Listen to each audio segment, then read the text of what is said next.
നീ എപ്പോ വന്നു? വാതിൽ തുറക്കുന്ന ശബ്ദം ഞാൻ കേട്ടില്ല.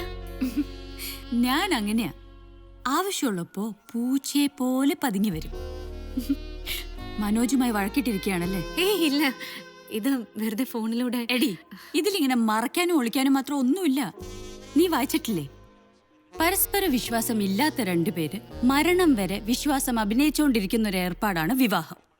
അതിനിടയിൽ ശരീരത്തിന്റെ ആവശ്യങ്ങൾ നിറവേറ്റാൻ വേണ്ടി അവർ സന്തോഷം അഭിനയിക്കും, ഇണചേരും, കുട്ടികളെ പ്രസവിക്കും, അവരെ വളർത്തും. പക്ഷേ ആത്യന്തികമായി കലഹിച്ചോണ്ടേയിരിക്കും.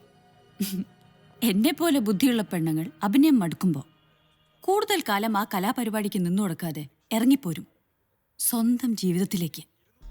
അപ്പൊ നീ ലീഗലി ഡിവോഴ്സ് ആയില്ല. ഈ ആണുങ്ങൾ പറഞ്ഞിറക്കുന്ന ഒരു ചീപ്പ് കോമഡി കേട്ടിട്ടില്ലേ?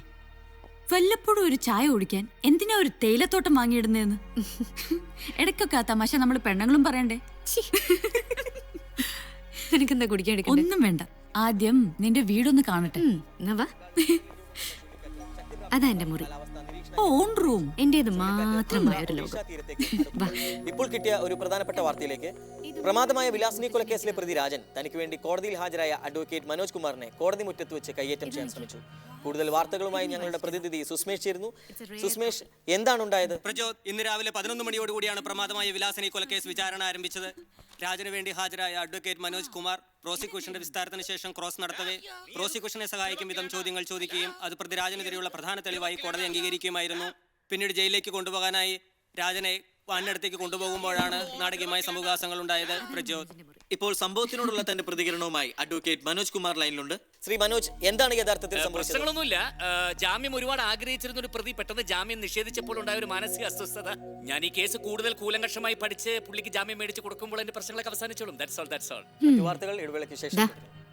ഈ തേയിലത്തോട്ടം വാങ്ങിയ ആള് അതെങ്ങനെയാ?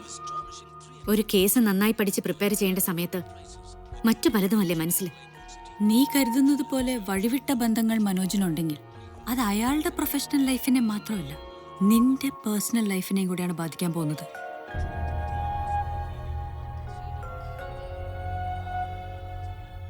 ഇതൊന്നും അല്ല അച്ഛാ. വീട്ടിൽ നിന്ന് പോരുമ്പോ ഒരു കുഴപ്പമില്ലാതെ എന്നെ യാത്രയാക്കിയതല്ലേ ഭാവന. ഞാൻ അവിടെ ചെന്ന് ഓഫീസിൽ കയറിയ വഴിക്ക് ഫോൺ വിളി തുടങ്ങി. പിന്നെ ഫോൺ വിളിച്ച് ചുമ്മാ അങ്ങോട്ട് ചീത്ത പറയാന്ന് വെച്ചാ കോടതിക്ക് അകത്ത് കയറിയപ്പോഴും ഇത് തന്നെ സ്ഥിതി. മനുഷ്യനാകെ വട്ട് പിടിച്ച് നിൽക്കുമ്പോൾ ക്രോസ് വിസ്താരത്തിനകത്തേക്ക് വിളിച്ചത്. ഈ കുട്ടി ഇങ്ങനൊക്കെ ചിന്തിച്ചുണ്ടാക്കാനുള്ള കാരണം മനസ്സിലാകുന്നല്ലോ ഈശ്വര. അപ്പൊ അമ്മയും മോനും പറയണത് ഇതെല്ലാം ഭാവനയുടെ വെറും ഭാവന അല്ലേ?